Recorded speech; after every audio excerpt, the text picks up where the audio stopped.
రాజుగారు ఏదో టెన్షన్లో ఉన్నట్టున్నారు. ఐశ్వర్య గురించి ఆలోచిస్తున్నాను. అవును, ఐశ్వర్య కన్ను మూసేదాకా మనం కన్ను మూయకూడదు. ఆ? గుప్తా, నీది నిద్ర యోగాసనం? ఏమీ లేదు. నీకు నిద్రలో కాలేసి అలవాటు ఉందా? ప్రస్తుతానికి గోడ మీద ఉన్నాయి, తర్వాత ఎక్కడ ఉంటాయో నాకే తెలీదు. నా మీద వేస్తే వేసావు కానీ నా వీణ మీద వేయొద్దు. గుమ్మడికాయ పగిలింటే పగిలిపోగలదు.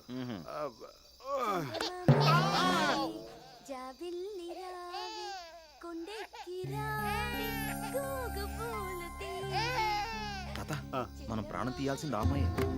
మచ్చలేని చందమామలా ఉంది. అయినా మన పని మనం చేయక తప్పదుగా.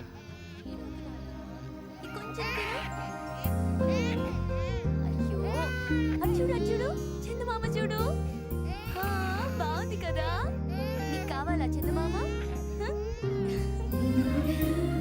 కావాలా? ఓ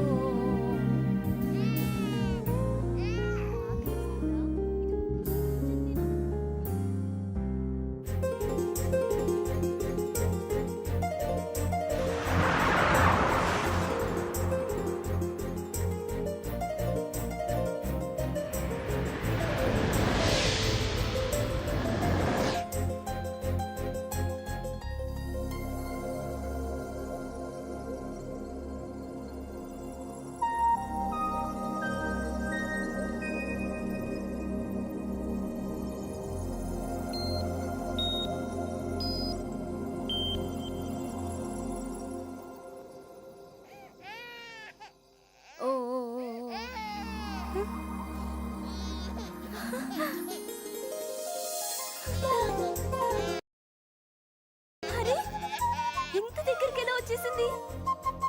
చూడు.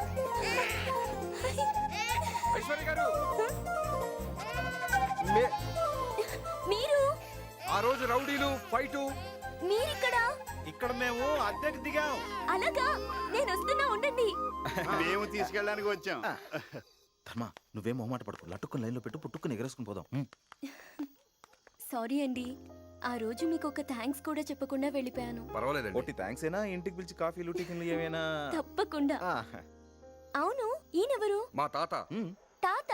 అంత ఆశ్చర్యపోకండి, పొద్దున్నే గడ్డం కొరిగించాను, అందుకని కొంచెం యంగ్గా కనపడుతుంది. అది మ్యాటర్. హాయ్ ఐశ్వర్య. హాయ్.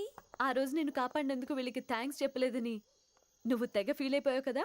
నీకు సర్ప్రైజ్ ఇద్దామని తీసుకొచ్చి మా ఇంట్లో పెట్టాను. అవునా? మేమిద్దరం చిన్నప్పటి నుంచి బెస్ట్ ఫ్రెండ్స్. అవునా? ఇవి నాకు కూడా ఫ్రెండే. అనుకోకుండా ఈ జీప్ ఒకసారి ఎక్కి ఆవిడ మీద 2 సార్లు పడ్డాను. భలే గమ్మత్తుగా అనిపించింది. అయితే నేను కూడా ఈ జీప్ ఒకసారి ఎక్కుతాను. రేపు మా ఇంట్లో వాళ్ళందరినీ మీకు పరిచయం చేస్తాను. తప్పకుండా మా ఇంటికి రావాలి. అయ్యో, భోజనానికి వచ్చేస్తాం. ఓ ష్యూర్. ఉంటాను. బాయ్. బాయ్.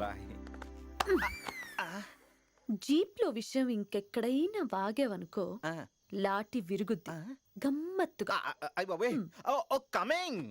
ధర్మ, అవకాశం వెతుక్కుంటూ వచ్చింది.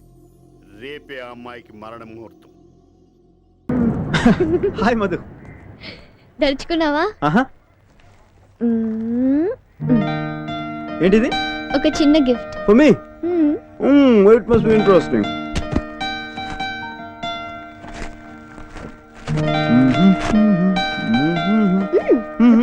ఇందులో తొందర ఏంటి?